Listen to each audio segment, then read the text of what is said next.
नमस्कार। चलिए आज बात करते हैं उस कानून की जो हमारी हर खरीदारी में, खासकर ऑनलाइन शॉपिंग में, हमारी रक्षा करता है।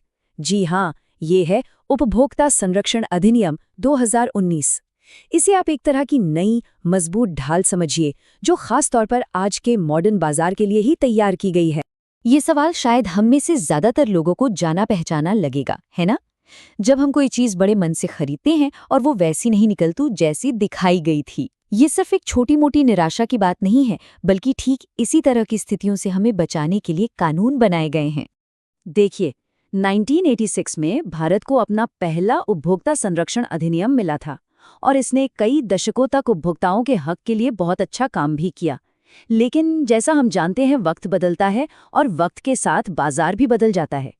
जैसे ही ई-कॉमर्स, ऑनलाइन सर्विसेज और डिजिटल एडवर्टाइजिंग का जमाना आया, पुराना कानून इन नई चुनौतियों के सामने थोड़ा कमजोर पड़ने लगा। बाजार का पूरा चेहरा मोहरा ही बदल चुका था, तो अब जाहिर है कानून को भी बदलना ही था।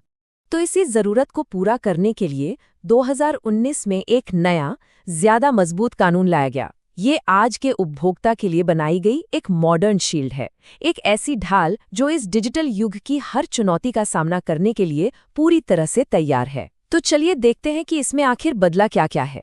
तो इस नई ढाल में ऐसा क्या है जो इसे खास बनाता है? आइए उन बड़े और जरूरी बदलावों पर नजर डालते हैं जो आज के उपभोक्ताओं को पहले से कहीं ज्यादा ताकत देते हैं। देखिए, किसी भी अधिकार का इस्तेमाल करने के लिए सबसे पहले उसकी भाषा को समझना जरूरी होता है। तो चलिए इस कानून से जुड़े कुछ सबसे जरूरी शब्दों का मतलब समझते हैं, ताकि हम अपने हक की बात सही तरीके से कर सकें। सबसे पहला और सबसे जरूरी सवाल, उपभोक्ता यानी कंज्यूमर है कौन? कानून के हिसाब से कोई भी व्यक्ति जो पैसे देकर अपने इस्तेमाल के लिए कोई सामान या सर्विस खरीदता है, वो उपभोक्ता है। और हाँ, इसमें ऑनलाइन खरीदारी भी शामिल है। बस एक शर्त है कि वो चीज़ दोबारा बेचने के लिए न खरीदी गई हो। अच्छा, आप समझते हैं कि दोष या डिफेक्ट का कानूनी मतलब क्या है? अगर किसी भी प्रोडक्ट की क्वालिटी, क्वांटिटी, प्योरिटी या तय स्टैंडर्ड में कोई भी गड़बड़ी, कमी या खामी है, तो उसे कानूनी तौर पर दोष माना जाएगा। ये शब्द सीधे कानून से लिए गए हैं। कोई भी गलती, अपूर्णता या कमी, ये दिखाता है कि इसकी परिभाषा कितनी बड़ी है। मतलब छोटी से छोटी कमी को भी नज़रअंदाज नहीं किया जा सकता। इसका सीधा सा मतलब है सामान बेचने के लिए अपनाया गया कोई भी झूठा या धोखे भरा तरीका। अगर कोई कंपनी आपको गुमराह करके कुछ बेच रही है, तो वो अनुचित व्यापार व्यवहार कर रही है, जो कि एक गंभीर मामला है। इसमें कई चीजें आती हैं, जैसे झूठे और बढ़ा चढ़ाकर दिखाए गए विज्ञापन, फर्जी डिस्काउंट ऑफर्स देना, बिल न देना, या फिर खराब सामान वापस लेने या पैसे लौटाने से साफ मना कर देना। ये सब अब गैर कानूनी है। तो ठीक है, मान लीजिए किसी के साथ कुछ गलत हुआ, तो सवाल उठता है कि वो अपनी शिकायत लेकर जाएं तो जाएं कहाँ? इसके लिए कानून ने एक बहुत ही साफ और 3 लेवल का सिस्टम बनाया है ताकि हर किसी की बात सुनी जा सके। ये सिस्टम 3 लेवल पर काम करता है। सबसे पहले जिला स्तर पर, फिर राज्य स्तर पर और सबसे ऊपर राष्ट्रीय स्तर पर। आपको किस लेवल पर जाना है, ये इस बात पर निर्भर करता है कि आपने जो सामान या सर्विस खरीदी है, उसकी कीमत कितनी है। ज्यादातर मामले इसी कैटेगरी में आते हैं। अगर आपके सामान या सर्विस की कीमत 1 करोड़ रुपए तक है, तो आप अपनी शिकायत सीधे अपने जिले के जिला आयोग में दर्ज करा सकते हैं। अगर मामला बड़ा है, मतलब खरीदारी की कीमत 1 करोड़ से ज्यादा लेकिन 10 करोड़ रुपए तक है, तो फिर आपको राज्य आयोग के पास जाना होगा। और जो बहुत ही बड़े मामले होते हैं, जिनकी कीमत 10 करोड़ रुपए से भी ज्यादा हैं, उनके लिए है राष्ट्रीय आयोग, जो इस पूरे सिस्टम में सबसे ऊंचा लेवल है। तो अब हमें ये पता है कि कहाँ जाना है। अगला सवाल है कैसे। और अच्छी खबर ये है कि शिकायत दर्ज करने का तरीका भी अब काफी आसान बना दिया गया है। चलिए इसका पूरा रोड मैप देखते हैं। प्रोसेस काफी सीधा है, सिर्फ 4 स्टेप्स में। पहला, अपनी शिकायत फाइल करें।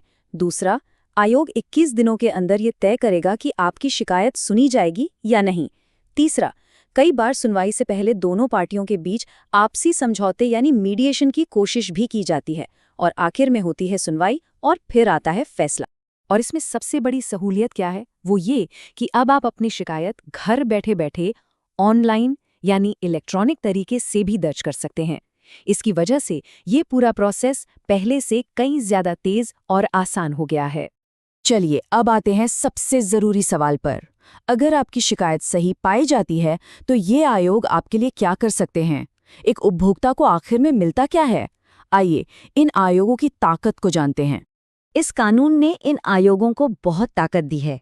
ये सिर्फ सलाह नहीं देते, बल्कि ऐसे आदेश पास कर सकते हैं जिन्हें मानना कंपनी के लिए ज़रूरी होता है।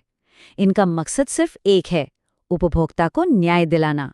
आयोग कई तरह के फैसले सुना सकता है, जैसे खराब प्रोडक्ट की कमी को दूर करने का आदेश देना या उसे पूरी तरह बदलने के लिए कहना। वो आपकी पूरी रकम वापस दिलवा सकते हैं, आपको हुए नुकसान के लिए मुआवजा दिलवा सकते हैं और कंपनी को गलत काम करने या भ्रामक विज्ञापन दिखाने से तुरंत रोक सकते हैं। तो कुल मिलाकर इस नए कानून ने ई-कॉमर्स को अपने दायरे में ले लिया है, एक पावरफुल सेंट्रल अथॉरिटी बनाई है जो खुद एक्शन ले सकती है, केस को जल्दी सुलझाने के लिए मध्यस्थता का नया रास्ता खोला है और साथ ही सभी आयोगों की पैसों से जुड़ी सीमा को भी काफी बढ़ा दिया है। कहते हैं जानकारी ही सबसे बड़ी ताकत है। अब जब आपको अपने अधिकार और उन्हें इस्तेमाल करने का तरीका दोनों पता है, तो सवाल ये है कि अगली बार जब किसी उपभोक्ता के साथ कुछ गलत हो तो क्या वो चुप बैठेगा या अपनी इस नई ढाल का इस्तेमाल करेगा? फैसला अब आपके हाथ में है।